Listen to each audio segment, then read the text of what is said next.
வணக்கம். சாய் பக்தர்களுக்கு வணக்கம். பாபா என்ன சொல்றாருன்னா, நம்பிக்கையா இரு, நடக்கும். நடக்கிற வரைக்கும் பொறுமையா இரு, கிடைக்கும் அப்படிங்கிறார்.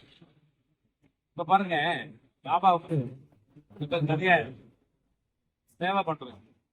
இந்த மாதிரி அன்னதானத்துக்காக சாமான் வாங்குறது, மளிகை சாமான் வாங்குறது, பூஜை சாமான் வாங்குறது. நாளைக்கு வியாழக்கிழமைங்கிறதுனால புதன்கிழமை இன்னைக்கு வந்து நிறைய மார்க்கெட்ல வந்து சாமான் வாங்குறது, இந்த மாதிரிலாம் வாங்குறதுக்கு ஒரு வண்டி இருந்தா, ஒரு யூட்டிலிட்டி வேன் இருந்தா நல்லா இருக்கும் அப்படின்னு யோசனை பண்ணி நான் எழுதி போட்டேன்.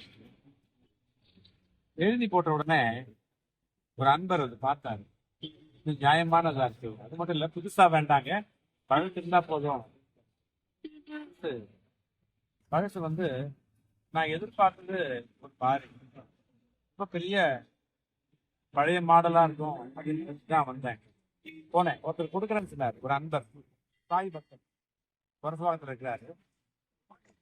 போய் பார்த்தேன். போனா அவர் அந்த வீட்டுல இல்லை. நான் என்ன செஞ்சேன், அங்கே வெளியில இருந்து ஃபோன் பண்ணவர், ஐயா பக்கத்துல தான் இருக்கேன், நான் வந்துட்டேன், கொஞ்சம் வெயிட் பண்ணுங்க, கீழே இருக்கு பாருங்க வண்டி, அந்த வண்டி தான் நான் கொடுக்க போறேன் அப்படின்னாரு. நான் அந்த வண்டி ஏற்கனவே பார்த்துட்டு இருந்தேன். இந்த மாதிரி இருந்தா நல்லா இருக்குமே, இந்த வண்டி நல்லா இருக்கேன், இந்த மாதிரியா இருக்கும், நம்மளுக்கு டொனேஷனுக்காக கொடுக்கறது, இலவசமா கொடுக்கறது, பாபாவுக்காக கொடுக்கறது, அது வந்து இந்த மாதிரி இருக்குமோ, இந்த மாதிரி இருந்தா நல்லா இருக்கும் அப்படின்னு கற்பனை பண்ணேன். கீழே இருக்கு பாருங்க அந்த வண்டி தான் அப்படின்னாரு. உடனே ரொம்ப சந்தோஷமாயிடுச்சு. இந்த வண்டி கிட்டத்தட்ட ஒரு 3 வருஷமா நல்லா உழைக்குது. இந்த வண்டி நல்லா உழைக்கணும், வண்டியில ரிப்பேரே இருக்கக்கூடாது. நல்லா நீங்க எல்லாம் பாக்குறவங்க எல்லாம் பிரார்த்தனை பண்ணிக்கோங்க, ரிப்பேர் வரக்கூடாது. நல்லா இந்த மாதிரி நல்லா பாருங்க, உள்ள சாமான்லாம் இருக்கு பாருங்க, எவ்வளவு சாமான் இருப்பாங்க. இந்த சாமான் எல்லாம் நாளைக்கு பாபாவுடைய பூஜைக்கு தேவையான சாமான்கள் எல்லாருமே, அன்னதானத்துக்கு தேவையான சாமான்கள். அது மட்டும் இல்ல, இந்த வண்டியை கொடுத்த அந்த அன்பர் பேர் சொல்லக்கூடாதுன்னு சொன்னாரு. சில பேர் வந்து டியூப்லைட்டை கொடுத்துட்டு டியூப்லைட் முழுக்க பேரை எழுதி வெளிச்சமே வராம பண்ணுவாங்க. அந்த அன்பர் சொன்னாரு, என் பேரை நீங்க சொன்னாதீங்க, நான் வந்து கொடுத்தது பாபாவுக்கு தெரிஞ்சா போதும் அப்படின்னு சொன்னாங்க.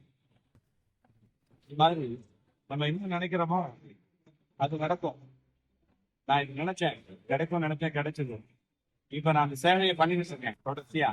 நீங்களும் பாபா சேவை பண்ணணும்னு நினைங்க.